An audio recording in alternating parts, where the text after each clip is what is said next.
মনে হয় যে দোয়া করো সবাই যে ওর ভালোই মতো যেন বাচ্চাটা হয় আর ও যেন ভালো থাকে। অবভিয়াসলি ও যেন, কারণ ও আমার মানে কি বলবো সাধনা কি, ও তো আমার মানে আমি ওকে মানে সাধনার উপরে কিছু থাকলে সেটা ঠিক আছে।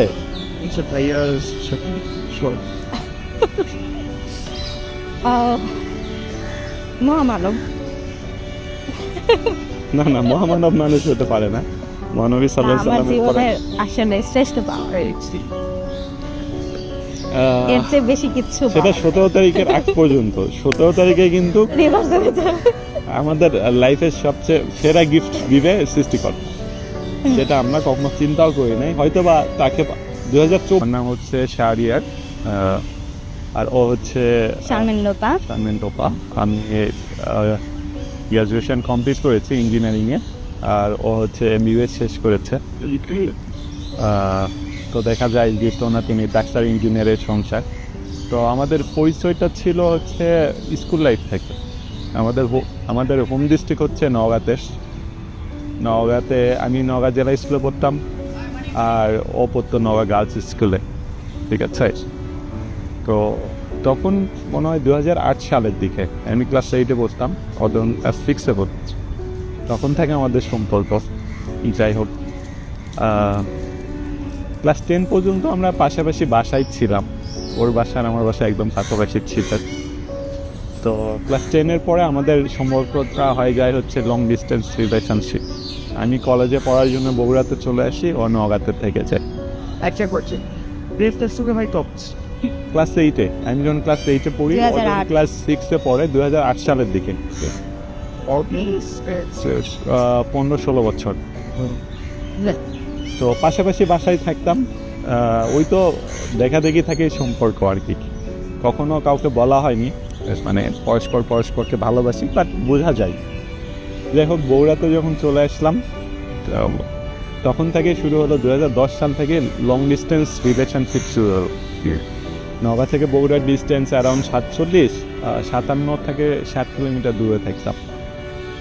তো এভাবে চলতে চলতে অনেকটা পথ, অনেক দিন কেটে গিয়েছে। 2013, 14, 15, 14-তে আমি গ্র্যাজুয়েশন শুরু করলাম, আমি শেষ করলাম। তখন ও MBBS রংপুরে পড়াশোনা শুরু করলো, তখনও লং ডিস্টেন্স। আমি যখন বগুড়া গেলাম, বগুড়া থেকে তো ঢাকা চলে আসলাম, আর ও হচ্ছে নওগাঁ থেকে রাজশাহী গেল, রাজশাহী থেকে রংপুর চলে গেল। এই লং ডিস্টেন্স রিলেশনশিপ চলতেইছে। তো 2019 সালে আমি যখন গ্র্যাজুয়েশন শেষ করি, তখন আলটিমেটলি আমরা চাচ্ছিলাম যে এতদিন তো অনেক হয়েছে, এখন এটা পরিণতির দিকে যাওয়া যায়। তো পারিবারিকভাবে যখন এটা তোলা হয়েছিল, তো আমাদের পারিবারিক বলতে একটা গ্রাম্য যে একটা কালচার থাকে, একটু পরস্পর দুইটা ফ্যামিলির মধ্যে একটু রেশারেশি বা একটু মন মানিন্য এরকম ছিল। তো প্রেম করে বিয়ে, এরা তো সহজে কেউ মেনে নিবে না।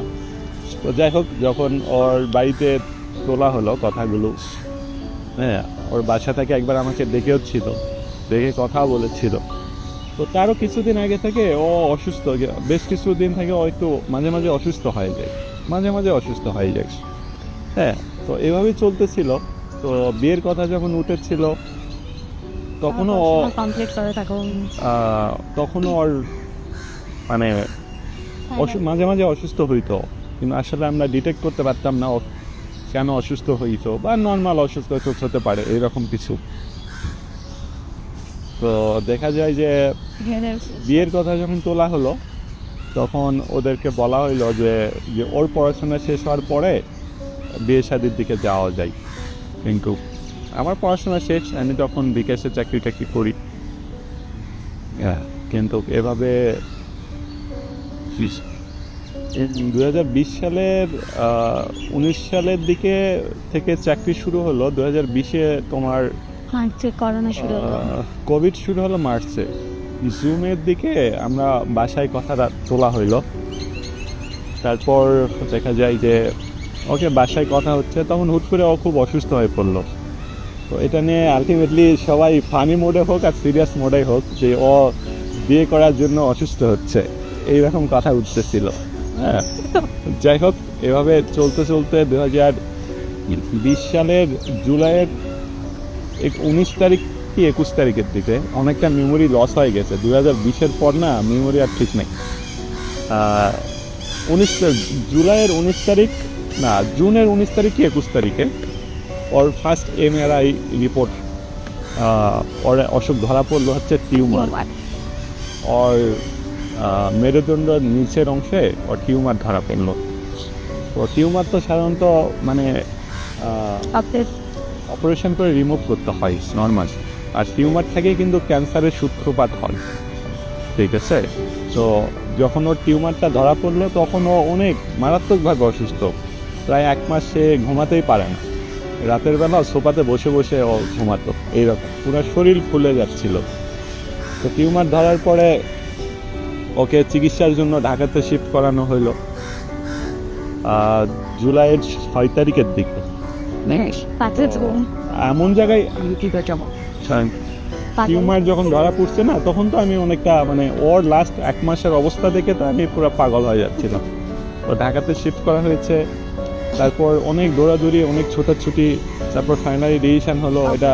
আর এমন জায়গায় টিউমার খুব সেন্সিটিভ জায়গায়, যদি অপারেশনে একটু 19-20 হয় মানে নিচের অংশ পুরোটা নষ্ট হয়ে যাবে। হ্যাঁ, একদম নার্ভ রিলেটেড, ও ভালো বলতে পারবে এইসব। হ্যাঁ, তো যাই হোক অপারেশন হচ্ছিল 2020-এর জুলাইয়ের 6 তারিখের দিকে। 6 তারিখে আমার 5 তারিখে বার্থডের পরের দিন সকালে ওর অপারেশন হইলো। যাই হোক সাকসেসফুলি অপারেশন হয়েছে, বাট অপারেশনটা অনেক মানে যতটুকু সময়ের মধ্যে শেষ হওয়ার কথা ছিল ততটুকু সময়ের মধ্যে শেষ হচ্ছিল না। তো আমি আর আমার ভাবি বাইরে দাঁড়াইছিলাম খুব চিন্তিত। হ্যাঁ, আমার ভাবিও ছিল ডক্টর, উনি আমাকে সাহস দিচ্ছিল যে সব কিছু ঠিক হয়ে যাবে। হ্যাঁ, তো স্যার প্রায় 2.5 ঘন্টা পরে ওটি থেকে বের হয়েছিল। তো স্যার বললো যে অপারেশন মোটামুটি ভালো হয়েছে, যতটুকু সম্ভব হয়েছে আমি টিউমারটা বের করেছি, তবে আমার কাছে মনে হয়েছে সামথিং রং, তোমরা এই টিউমারটাকে টেস্ট করতে দাও। হ্যাঁ, তখন ইনস্ট্যান্ট ডাক্তারের কথা মতো শুনে আমরা টেস্ট করতে দিলাম আনোয়ারা মেডিকেল সার্ভিসেস। হ্যাঁ, আসলে টিউমার টেস্ট করতে দিতে হয় এই জন্যই যে ওটার মধ্যে ক্যান্সারের জীবাণু আছে অর নাই। তো টেস্টের রিপোর্ট আসলো জুলাইয়ের 15 তারিখের দিকে। জুলাইয়ের 15 তারিখের দিকে টেস্টের রিপোর্ট আসছে। তো ওই রিপোর্টটা দেখে আলটিমেটলি উইং সার্কোমা, আমি তো এটা বুঝি না উইং সার্কোমা কি। তখন আমার ভাবি আমার দিকে একটু মানে মন খারাপ করেই তাকায়। হ্যাঁ, তারপরেও উনি পরক্ষণেই মানে ওনার এক্সপ্রেশনটা চেঞ্জ করে যে নাথিং ইজ ইম্পসিবল, এখন সব ধরনের ট্রিটমেন্টই চলে আসছে। তখন আমি মানে শুনছে মানে বুঝতে পারি বা জানতে পারি ওর ক্যান্সার হয়েছে। হ্যাঁ, তখন তো একটা কালচার বা এখনো বাংলাদেশে একটা কালচার, ক্যান্সার মানেই তো মৃত্যু, ক্যান্সার মানেই মৃত্যু, এটা ছাড়া তো কোনো উপায় নেই। তো ও তো তখন ঢাকাতে আমার বাসায় ছিল। তো কি বলবো, আমার মা যেন ওটা কখনো ভয় করেনি, ক্যান্সার মানে মৃত্যু, কিন্তু একে আমার সুস্থ করতে হবে এরকম একটা মানে স্থির ছিল। আমার ভাবি আমাকে মোটিভেশন দিচ্ছিল যে এখন এটা ট্রিটমেন্ট করা সম্ভব, মানে উন্নত প্রযুক্তি চলে আসছে, ট্রিটমেন্ট করলে মানুষ ভালো থাকে। তো আমি তখন বিকাশে জব করতাম, আর ও বিছানায় শুয়ে শুয়ে বলতো যে তুমি আমাকে কি ইন্ডিয়া নিতে পারবা না, আমি ইন্ডিয়া গেলে সুস্থ হয়ে যাব। কিন্তু ওই সময় ছিল কোভিডের সময় তো টোটালি শাটডাউন, পুরো বাংলাদেশ শাটডাউন, প্রতিটা অফিস সব কিছু শাটডাউন। আমার অফিসের পাশাপাশি আমি তখন ওর মানে বাংলাদেশে যতটুকু সম্ভব ট্রিটমেন্ট মানে ডায়াগনোসিসগুলো করতেছিলাম, আর ভিসাগত বিষয়গুলো নিয়েও দৌড়াদৌড়ি করতেছিলাম, কিন্তু সব অফিসই তো বন্ধ, কীভাবে আমি ভিসা পাবো। যাই হোক অনেক কিছু বাংলাদেশে অনেক কিছু টেস্ট করালাম, অনেক পরে প্রতিটা ডক্টরই সাজেস্ট করতেছিল যে ওকে ইন্ডিয়াতে মুভ করানোর জন্য। তো ওই সময় তো অ্যাম্বাসিও বন্ধ ছিল। তো ওই দিনগুলো আসলে অনেক ক্রিটিক্যাল। হ্যাঁ, অনেক কষ্ট করে ফাইনালি অনেক টেস্ট করার পর বাংলাদেশের সবচেয়ে সিনিয়র যে ডক্টর ওকে দেখানো হলো। ও তখন ওর সঙ্গে আমি আর আমার ভাবি ছিলাম। তো ওনার যে কথাবার্তা আমার টোটালি গা কাঁপতেছিল। যে ও বাঁচবে কি মরবে এটার কোনো গ্যারান্টি নেই। তখন ওদিন মা হতে পারবে না। ওর জীবনটা অলমোস্ট হয়তো বা কিছুদিন বেঁচে থাকবে, কিন্তু এইসব তো আর প্রশ্নই আসে না। মানে মা হবে, তুমি বাবা হবা, এইসব প্রশ্নই আসে না। তো তখন আমি কাঁপতেছিলাম, আমার ভাবি আমার গায়ে হাত দিল যে এই কথাই শেষ কথা না। দেন ওখান থেকে বের হয়ে আমার ভাই বলতেছিল যে বাংলাদেশে ট্রিটমেন্ট ক্লজ, তুমি এখন চেষ্টা করো দেশের বাইরে শিফট করানোর জন্য, ইন্ডিয়াতে শিফট করানোর জন্য। দেন বহু কষ্ট করে আমেরিকান ইন্ডিয়ান অ্যাম্বাসিতে অনেকবার ইমেল করছে, অনেকবার। যাই হোক, অনেক কষ্ট করে জুলাই, আগস্ট, সেপ্টেম্বরের 21-22 তারিখে আমি ভিসাটা পাই। তখন এটা হচ্ছে মানে সোনার হরিণের মতো। মানে তখনও কিন্তু অ্যাম্বাসি বন্ধ, মানে স্পেশাল পারমিশনে হুট করে একদিন দেখি যে অ্যাম্বাসি আমাকে ফর্ম জমা দিতে বলে। যাই হোক, ভিসা আমরা পেয়েছিলাম। তো ওই সময় কোভিডের সময় অনেক মানুষ আমাকে হেল্প করছে, চিনা জানা অনেকেই হেল্প করেছে। সো ওখান থেকে আমরা মুম্বাইতে গেলাম। টানা 5.5 থেকে 6 মাস আমরা মুম্বাইতে ছিলাম। ও ট্রিটমেন্ট ওখানে চলতেছিল। তো ওই সময়টাও আসলে আমাদের গ্রাম থেকে যেসব কথা যায় বা যেসব যায় যে শুধু কষ্ট করে লাভ নাই, আর পরিণতি দিন শেষে খারাপই। হ্যাঁ, এভাবেই আসলে চলতেছিল। তো আমার মধ্যে আসলে একটা স্পিরিট কাজ করতো না, ও ভালো হবে কেন, অসুস্থ হবে, ও কেন মারা যাবে, এটা তো সম্ভব না। হ্যাঁ, তো ওখানে প্রায় টানা 5 থেকে 6 মাস আমরা ট্রিটমেন্ট করেছি। হ্যাঁ, এর মাঝে আমি তো জব টপ সব ছেড়ে দিয়েছি। এনিহাও ওকে আমার সুস্থ করতে হবে। তো ওখানে অনেক দিন আমরা টানা ট্রিটমেন্ট করলাম। একটা সময় আসলে ক্যান্সার তো আসলে এক ধরনের মানে জীবাণু, এই জীবাণুকে মারার জন্য বিষ প্রয়োগ করা হয়। কেমো, রেডিয়ে, এগুলো এই ধরনের বিষ। কেমোটা তো বিষ। তো এই কেমোগুলো যখন চলতে থাকে তখন কিন্তু শরীর আস্তে আস্তে নার্ভাস হতে থাকে। কখনোই কিন্তু শরীর তোমার ভালো হবে না যতক্ষণ না তোমার শেষ হবে। এই প্রটোকলটা যতক্ষণ না শেষ হবে ততক্ষণ তোমার কিন্তু শরীর আস্তে আস্তে খারাপ হতে থাকবে, ডে বাই ডে তোমার খারাপ হতেই থাকবে। একটা সময় দেখলাম যে ও একদম নিস্তেজ হয়ে গেছে, একদম নিস্তেজ। ওই রোগ প্রতিরোধ ক্ষমতা 0, ভয়ঙ্কর অবস্থা। চুল তো কিছু ছিলই না, পুরো একদম কালো, মানে হাড্ডির সাথে মনে মাংস লেগে গিয়েছে, এইরকম একটা অবস্থা। আমি কিন্তু কখনো হাল ছাড়িনি। আমি, আমার সাথে আমার শাশুড়ি ছিল, আমরা কিন্তু চেষ্টা করে যাচ্ছি, কন্টিনিউয়াসলি চেষ্টা করে যাচ্ছি। হসপিটালে অ্যাডমিট করলাম, টানা 5 থেকে 7 দিন আমরা কন্টিনিউয়াসলি হসপিটালে ফাইট করলাম। 24 ঘন্টা মেডিসিন চলতেছিল। 7 দিন, 5 থেকে 7 দিন পরে ডক্টর ওকে রিলিজ করবে। ডক্টর রিলিজ করবে না, আসলে আরও 2-1 দিন রাখবে। হ্যাঁ, আরও 2-1 দিন রাখবে, কিন্তু ও যেহেতু মানে মেডিকেল স্টুডেন্ট ছিল, ডক্টরকে রিকোয়েস্ট করে আলটিমেটলি ও একদিন আগে রিলিজ নিয়েছে। হ্যাঁ, তো ডক্টর বলতেছিল যে দেখেন প্রফেসর সাহেব তো আপনাকে রিলিজ করবে না, বাট আপনার মানে রিকোয়েস্টে যে আপনার ইয়েতে আমরা আপনাকে রিলিজ করে দিচ্ছি, তবে সাবধানে থাকি। তো তখন ওখানে আসলে রিলিজ নেওয়ার পরে সাথে সাথে ওকে আমি ঘুরতে নিয়ে গেছিলাম একটা শপিং মলে। হ্যাঁ, আমার তো মনে হচ্ছে যে একটা মৃত ব্যক্তিকে আমি আমার জীবনে করে ফেলি। ও যা চাই, মার্কেটে যাইতে চাই, চলো ওখানে যাই। ওখানে একটা বসুন্ধরার মতো মল ছিল, ফ্রিউডল্যান্ড। ওখানে গিয়েছিলাম, ঘুরছিলাম, KFC-তে খাইছিলাম। হ্যাঁ, খাওয়া দাওয়া করে বাসায় আসলাম। তারপর থেকে ঈদের ট্রিটমেন্ট, অতটা শরীর আর খারাপ হয়নি। প্রায় টানা 1.5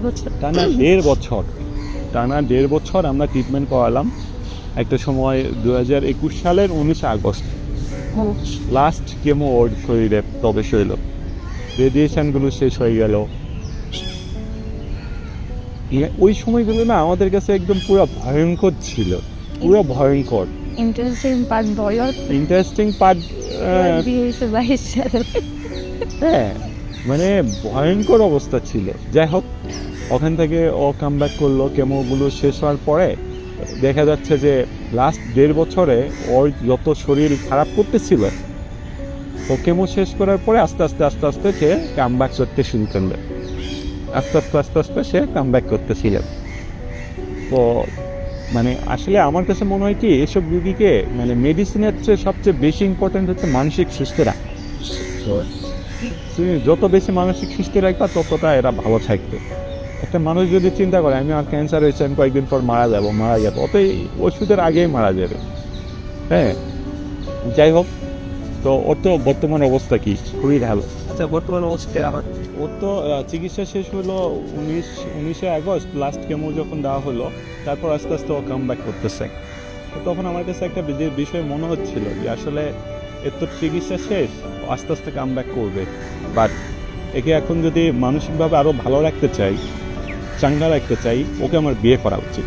ওকে এই মানসিক শান্তিটা, কারণ ওর চারিপাশ থেকে এরকম কথা প্রতিনিয়ত ওঠে যে এরকম একটা মেয়েকে এই ছেলে তো বিয়ে করবে না, হয়তো বা সরে যাবে।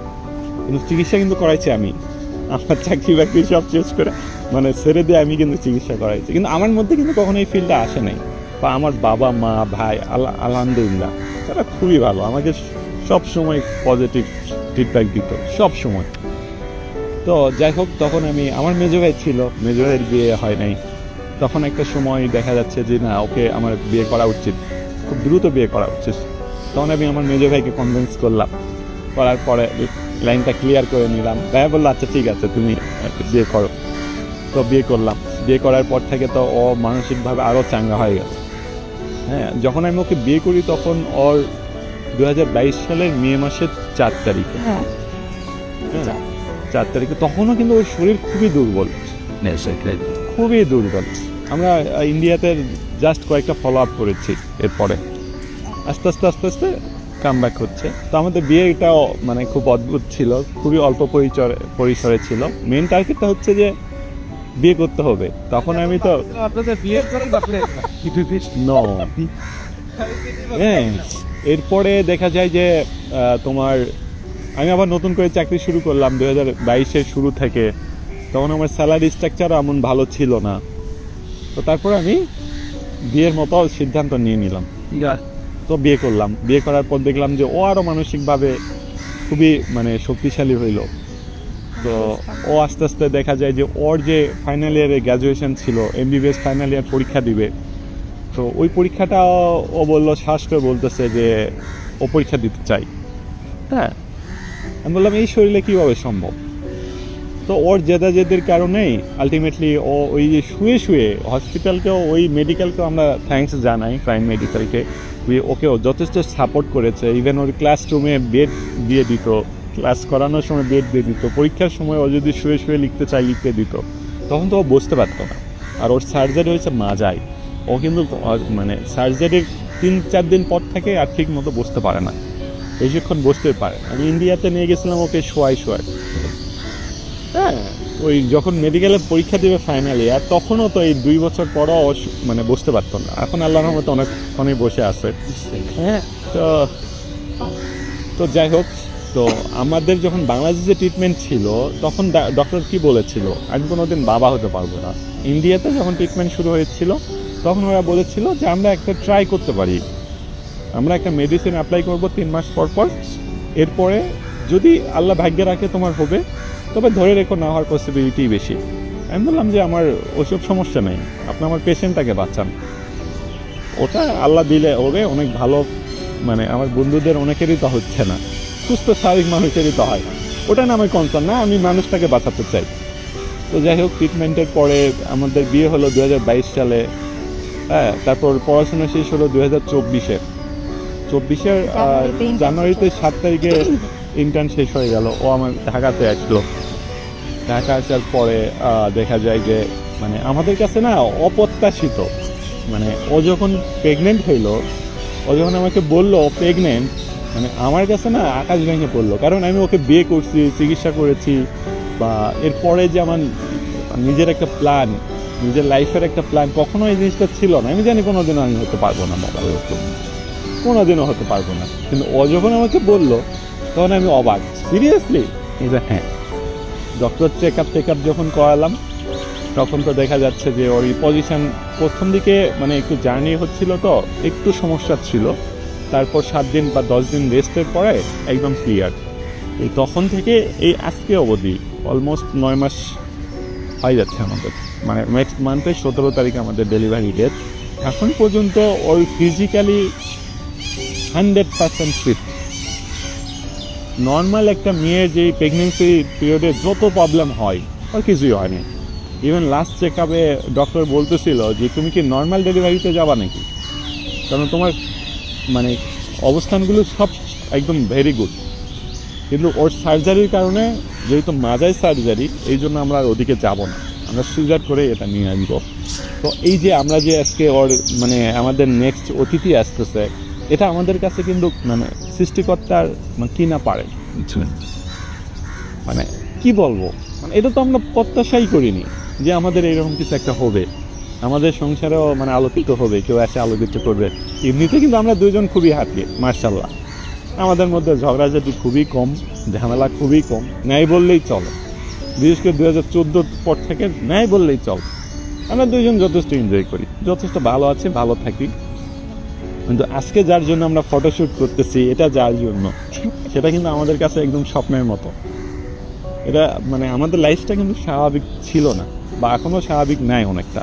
কিন্তু ডে বাই ডে আল্লাহ তাআলা আমাদেরকে মানে একদিকে যেভাবে আমাদেরকে কষ্ট দিয়েছে বা পরীক্ষা করেছে, ঠিক বিপরীত দিকে রিভার্সে আমাদেরকে লাইফটা এখন নর্মাল করে দিচ্ছে।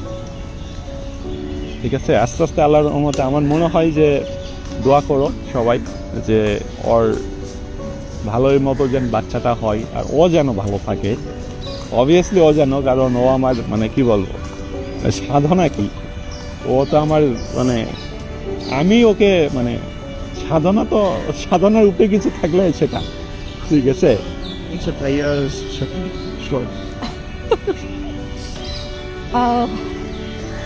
মহামানব। না না, মহামানব মানুষ হতে পারে না, মহানবী সাল্লাল্লাহু আলাইহি আমার ওয়াসাল্লামের পরে জীবনের আসলে শ্রেষ্ঠ পাওয়া, এর চেয়ে বেশি কিছু সেটা 17 তারিখের আগ পর্যন্ত। 17 তারিখে কিন্তু রিভার্স হয়ে যাবে।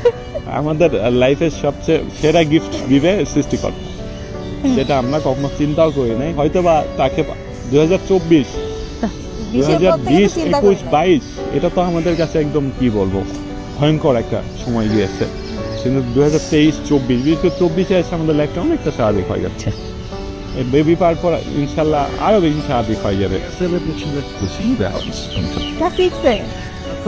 হ্যাঁ, ওটা তো আর মানে মানে কে বলে না, ওটা হচ্ছে একটু ভালো লাগা। আমাদের ওই সময়টা তো ওই মানে ফোন ছিল না, কিছুই ছিল না তখন, অ্যাভেলেবেল না। তো ফোন দেখা যাচ্ছে আমার বাবার ছিল, ও মেসেজ দিত, জানতাম মনে যে ও মেসেজ দিছে ওইটা আমাকে। আমি ফোন ধরলে তো কথা বলতো না। এগুলো অনেক কাহিনী, এগুলো কাহিনী আসলে বলে শেষ করা যাবে না। প্রেম কাহিনী বললে, বিশেষ করে 2020 থেকে 20-এর আগেও তো আমাদের বিশাল একটা চ্যাপ্টার আছে, অনেক, প্রায় 12 বছরের একটা চ্যাপ্টার আছে। হ্যাঁ, 8 থেকে 20, 12 বছর। 20 থেকে যদি এইদিকে আসা হয়, বিশেষ করে আমরা যাকে নিয়ে এই আয়োজন, তাকে নিয়ে যদি কথা বলি, এটা আমাদের কাছে স্বপ্নের মতো, এটা স্বপ্নের মতো। প্রায় 12 বছর যাচ্ছে সব মিলিয়ে। 8 থেকে 24, 15-16 বছর।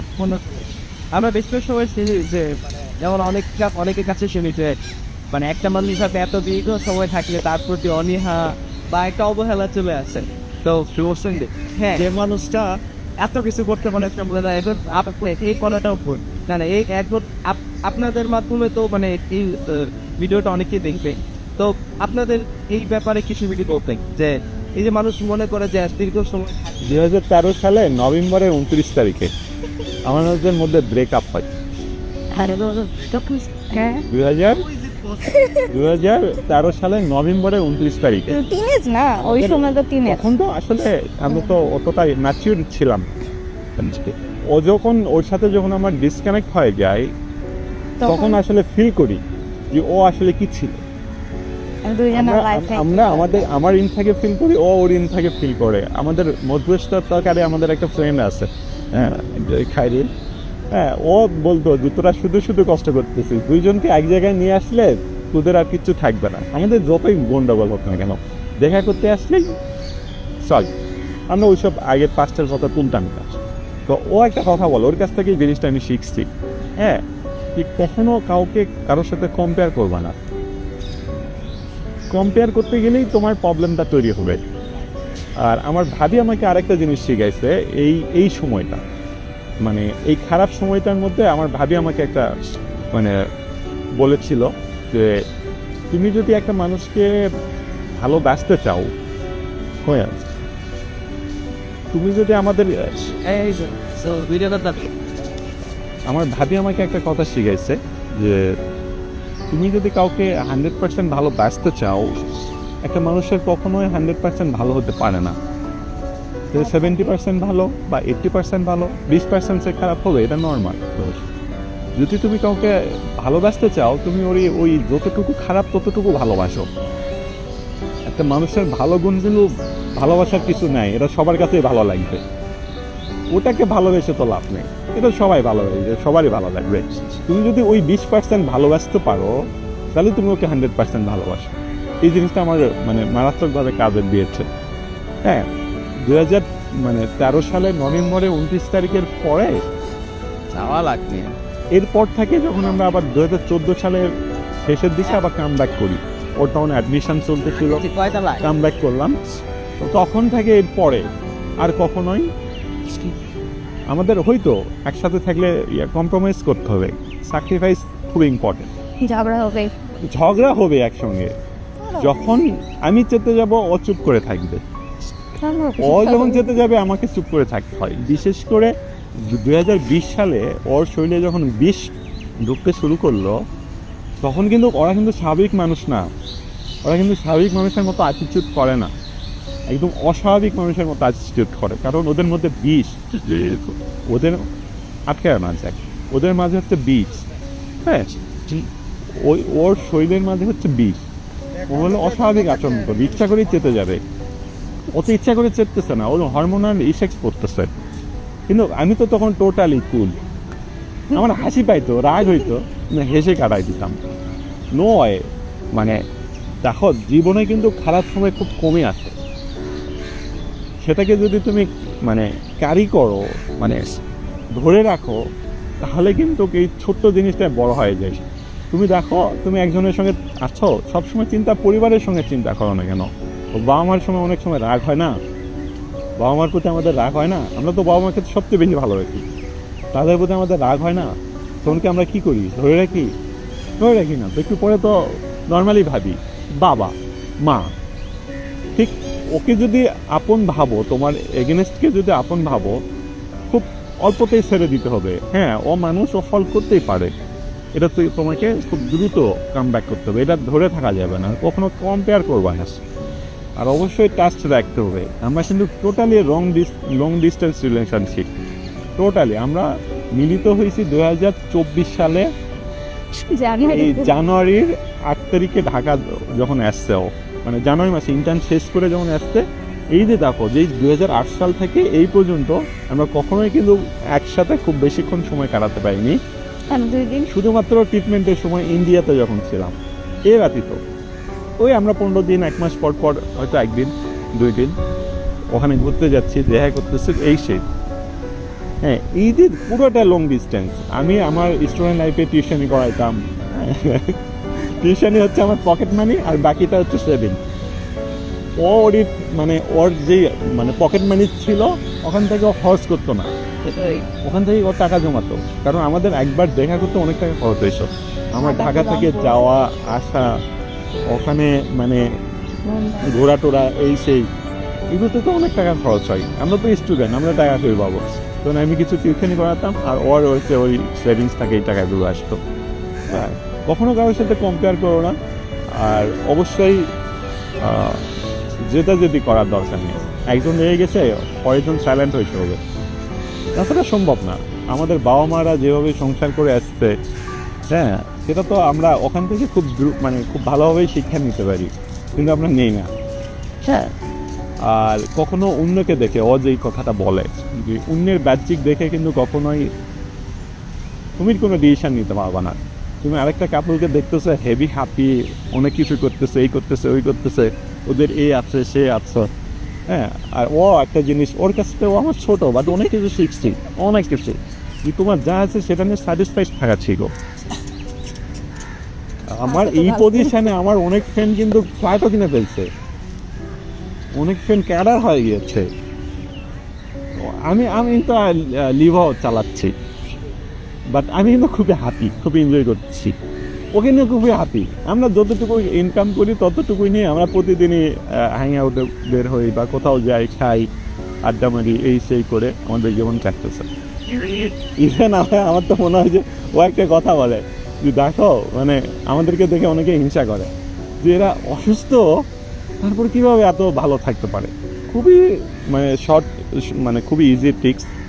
কম্পেয়ার করো না, যেটা আছে ভাই সেটাতে স্যাটিসফাইড থাকো। অলওয়েজ নিচের দিকে তাকাও, তোমার চেয়ে তো খারাপ অনেকেই আছে, হ্যাঁ। তুমি যে পয়সা আছো, তোমার চেয়ে কি সব ফ্রেন্ডেরাই তোমার থেকে আগাই চলে গেছে? কেউ ডাউনে নাই? তো ওদেরকে দিকে তাকালেই তো হয়।